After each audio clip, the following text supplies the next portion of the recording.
This week we begin to talk about connect, which is how we connect the dots and make sense of the world. How to go beyond learning to reasoning and why reasoning is needed beyond simple learning as we have covered last week. This leads us into logic as well as its limits, both fundamental as well as those arising from the uncertain nature of facts and rules that we learn about the world. So we'll talk about reasoning under uncertainty in some detail this week, and then come full circle back to learning, where some of the techniques that we'll study, back to Bayes' rule and things like that again, will help us to learn better, this time from text. So here we go. To motivate why we might need to connect the dots and go beyond mere learning and search, consider the following question. Who is the leader of the USA? And consider asking this question of a search engine or any web intelligence system. The system might be aware of some facts, such as X is the prime minister of some country C, X is the president of another country C, and many such facts for different values of X and C. But there is no such fact that X is the leader of the USA.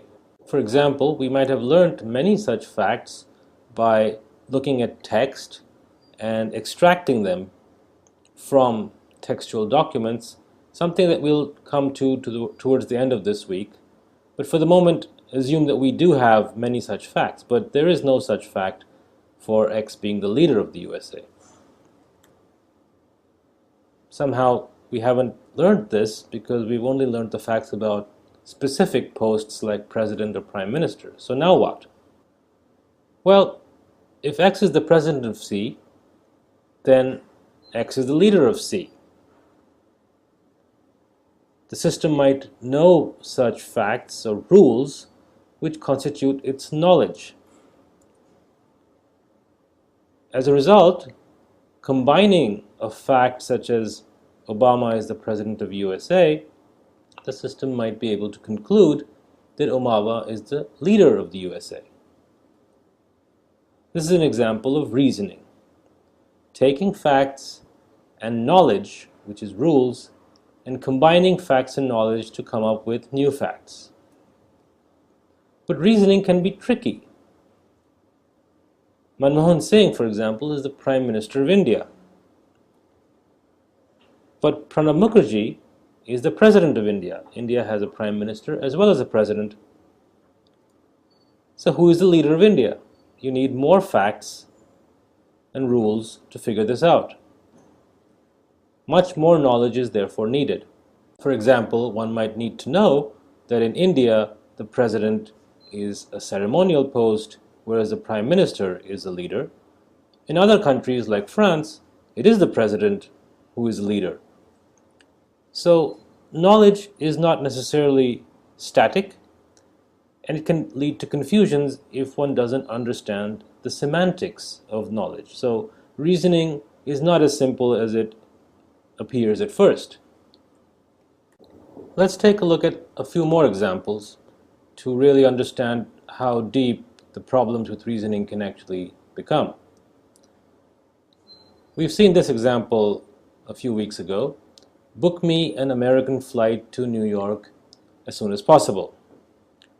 Does the questioner or requester want a flight on American Airlines or on any American carrier? It might depend on where that person is. If he's in London, he might well mean any American carrier, but if he's in New York, or rather not in New York, but in Boston, he might definitely mean the American Airlines flight. This New Yorker who fought at the Battle of Gettysburg was once considered the inventor of baseball. This is a question posed to the IBM program Watson during the Jeopardy! Challenge of 2009. There are two possible answers if you look at the web. Alexander Cartwright, who wrote the rules of baseball, or Abner Doubleday.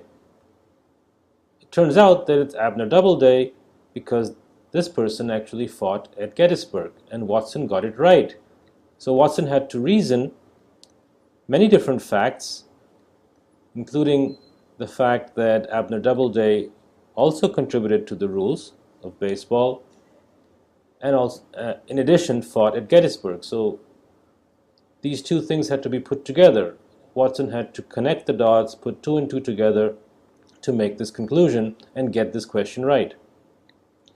Now think of a more difficult question like, who is the Dhoni of USA? Those of you who are not from India, Dhoni is the cricket captain of India. So this question is really asking a very deep question in terms of who is the equivalent of the cricket captain of USA. Cricket is not really played in the US, so what's the equivalent of cricket in US? Baseball, probably.